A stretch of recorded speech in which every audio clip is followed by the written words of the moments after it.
You've just stepped out of your time machine, and something feels wrong. The air is too still.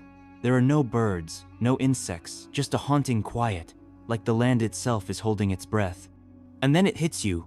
You're not alone. What you're about to see in the next 15 minutes will twist everything you think you know about predators and might make you rethink ever stepping foot in Australia again. Because hiding behind those ancient trees is a monster the size of a transit van, its eyes locked on you, calculating, cold, and if it bites, even a herd of elephants wouldn't survive. Welcome to the Forgotten Nightmare, Primeval Australia. The version of Australia you know with its toxic snakes, oversized spiders, and crocodiles that eat tourists, basically kindergarten compared to what used to live here during the Pleistocene era. Back then, it was like evolution had gone off its meds and turned the continent into a real-life horror movie. And leading the cast of nightmares? Meet Dracarys vaster, better known as the Shadow Monitor. Technically, its scientific name was Varanus dolor, but calling this thing a monitor lizard is like calling Godzilla a house pet.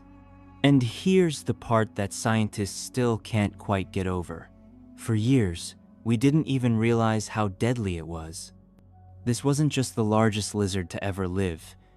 It was a 7-meter-long venom-loaded tank with a hunger for anything that moved.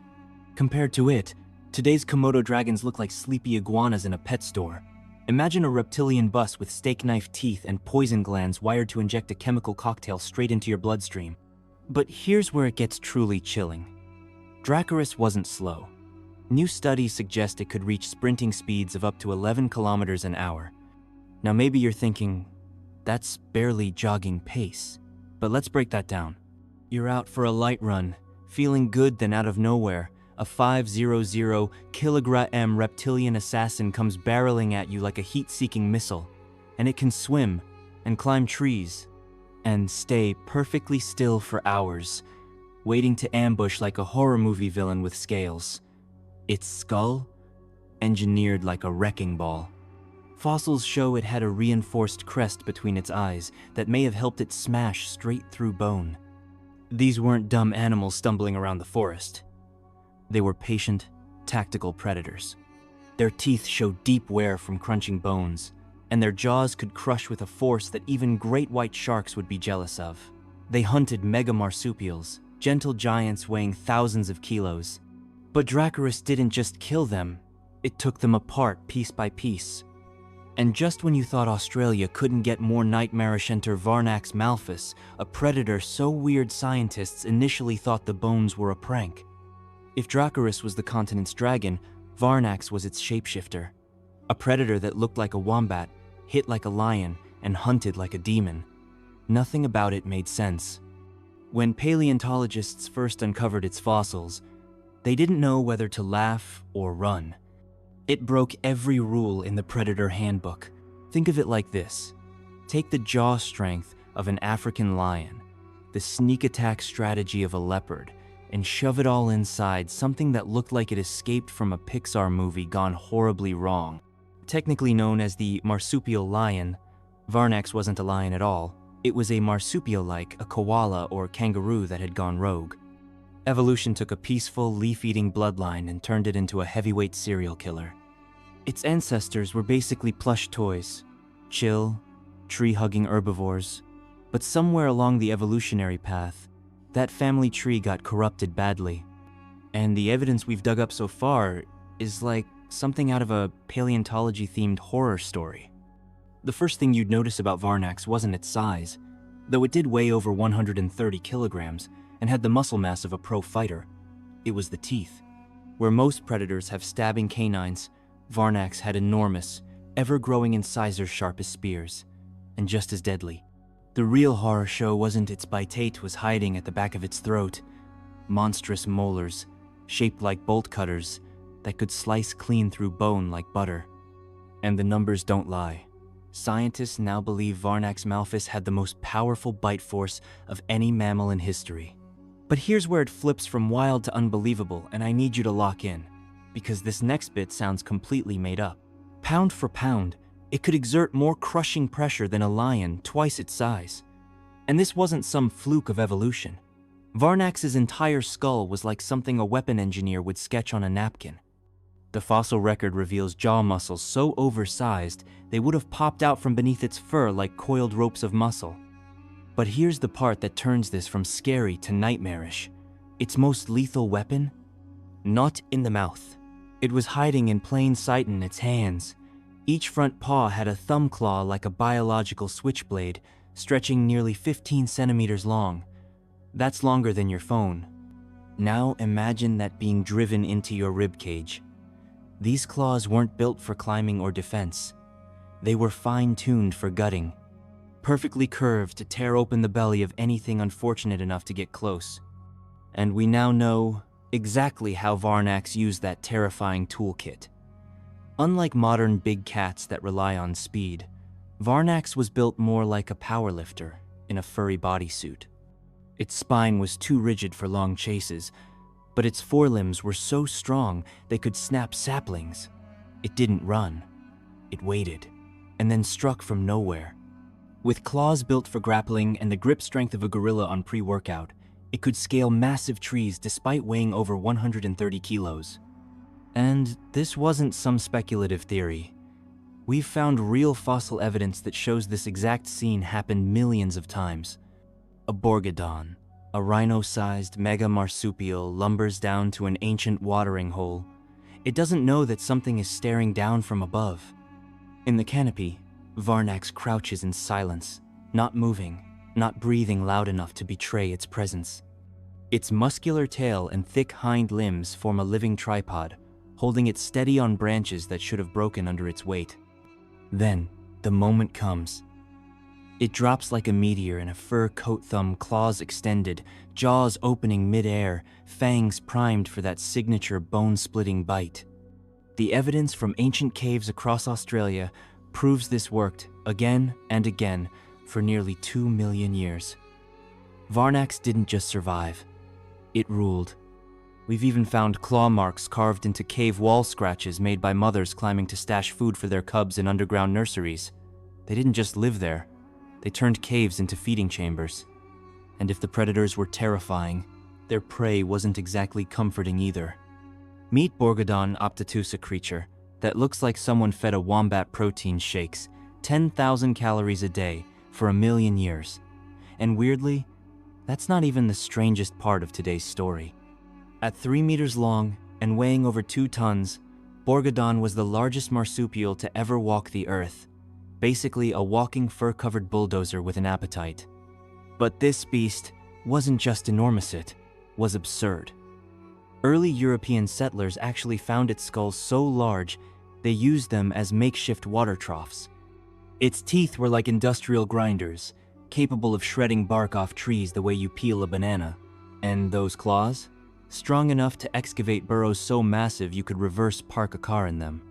Recent chemical analysis of its fossilized teeth shows it could digest nearly any kind of plant matter. And when I say any, I don't mean leaves and fruit, I mean trees. Whole trees. This explains why the forests from that era looked like something out of an alien planet. These weren't slow, gentle beasts. The Borgodon herds rolled through the land like hairy bulldozers, devouring vegetation, flattening terrain, and reshaping ancient ecosystems one bite at a time. Fossilized trackways tell a quiet story. Massive Borgodon herds moving in tight formation, adults circling the young like living armor. Even at 2 tons, they were cautious because in prehistoric Australia, everything had teeth. The clash between Borgodon and its predators turned the outback into an evolutionary battleground. As the giant marsupials grew bulkier and tougher, their predators like Varnax and Dracarus responded by leveling up their weapons. Deep claw marks etched into Borgodon bones reveal brutal encounters, rips and gouges that could only come from monsters of matching scale. But here's where things truly go off the rails. And I know what you're thinking. How could it get worse? Oh, just wait, because Australia's monster era didn't stop with just 2 or 3 nightmare creatures. No, the entire continent was a prehistoric fever dream. Take Rivornis titanus, for example, a flightless bird standing 2 meters tall, weighing 200 kilograms. Picture an emu crossed with a grizzly bear, then give it a beak strong enough to break bowling balls. That's Rivornis. Then there was Goliath, a kangaroo that could have blocked your view at a basketball game. Standing upright, it towered at over 2 meters, with a squashed-in face like a pug and 2 massive claws that looked like someone had duct-taped machetes to its hands, and it didn't hope it walked. On 2 legs, like a muscle-bound hiker with built-in weapons. Weighing 230 kilograms, this upright hopper could crack open anything it could grab. But Australia didn't stop on land.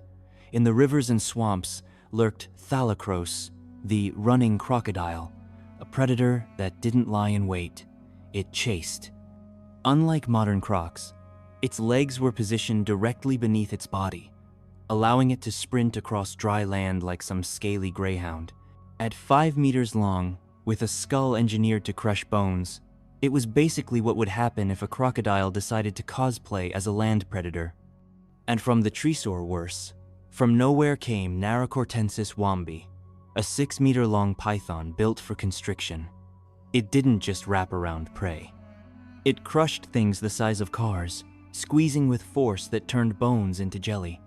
For millions of years, these giants land, air, and water formed a tangled, thriving ecosystem across the Australian wilderness.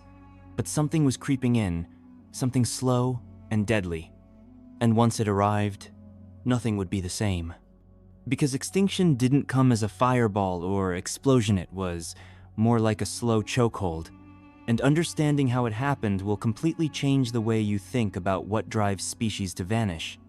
Back then, Australia was wetter thick forests, expansive grasslands, and a buffet of vegetation that could sustain multi-ton megafauna. Fossilized pollen paints a vivid picture, towering trees, lush plant life, and a land where nature ran oversized. But about 350,000 years ago, the shift began. Slowly, Australia began drying out. Not a disaster, not a flood, just a steady, inevitable dehydration. Massive inland lakes began to shrink. Forests withdrew into shrinking pockets, and grasslands started fading. Over time, the buffet closed down. No sudden doomsday, just a creeping decline stretched over millennia. Water dried up, the plants changed, and the once abundant resources slipped away. The biggest plant eaters suffered first. Their massive bodies required massive meals, and there just wasn't enough food to go around. And as they began to fall, so too did their predators. No prey, no survival. Recent dating of megafauna fossils shows a clear pattern, species blinking out at different times, like lights turning off in a dying city. By 46,000 years ago, the giants had mostly disappeared. Only a few stragglers remained clinging on, unaware that a new kind of predator had just arrived. Because extinction wasn't the final twist, humanity was. Around 65,000 years ago, during the last gasps of this megafauna golden age, something stepped onto the continent barefoot, hungry, and armed with fire. And what happened next could have been pulled straight from a monster movie. Except this time, the monsters weren't chasing humans. We were chasing them. Evidence from archaeological sites like Charco Springs confirms what early legends have always whispered. Ancient Australians didn't just encounter megabeasts, they hunted them. But this wasn't a Hollywood-style blitz where humans wiped everything out overnight. The relationship between our ancestors and the megafauna was intricate, lasting over 20,000 years. Aboriginal Dreamtime stories still echo with descriptions of giant creatures accounts so vivid, they line up uncannily with what we now know from science. Stone tools found beside megafauna bones prove early Australians weren't just lucky scavengers. They were strategic hunters, capable of taking down prey multiple times their size. But they weren't reckless. They understood balance, choosing targets wisely, shaping the land with fire and stewardship. In fact, the data hints that these early humans may have helped extend the lives of some species by carefully managing vegetation and hunting pressure. The eventual extinction of the giants wasn't simply caused by overhunting. It was a death spiral of climate shifts, shrinking habitats, and growing human presence, like the world itself was slowly closing in. By around 40,000 years ago, the era of monsters was over. What remained was the Australia we know today, still dangerous, sure, but compared to what came before, it's like trading a chainsaw for a steak knife. Yet even now, traces of that prehistoric world still linger. And what if I told you some of those creatures may not be entirely gone? What I'm about to show you next might send a chill down your spine. Saltwater crocodiles and giant monitor lizards are the last echoes of the scaly titans that once ruled. Red kangaroos and chunky wombats are biological leftovers of their towering cousins, domesticated cats, compared to the tigers they descend from. Fossil-rich regions across Australia keep giving up new secrets. Every uncovered jawbone, every fossilized footprint adds another line to the script of that long-lost world. And now, using cutting-edge genetic tools, scientists are starting to pull fragments of DNA from megafauna remains. It's still early, but the possibilities are staggering. Some bones suggest that a few of these giants might have hung on longer than we, though hidden in pockets of green, while the rest of the continent turned to dust. And though we're nowhere near cloning a Dracarys or Varnax, let's be honest, that might be a good thing. But the real power of this research isn't about reviving ancient beasts. It's about understanding how nature can shape the impossible and then erase it. The tale of Australia's giants isn't just a prehistoric thriller. It's a cautionary epic about survival, extinction, and how entire ecosystems can crumble when change happens too fast. Today, as we face our own wave of environmental upheaval, the shadows of the Pleistocene offer both a warning and a strange kind of wonder. Because deep in the outback, where the red dust hangs in the air and the silence feels too heavy, something remains. The wind still snakes through canyons that once shook under the weight of marsupial titans. And if you're very still on the right night, you might just hear it, claws dragging across ancient stone. A reminder that once upon a time, Australia wasn't just wild, it was the scariest place on Earth.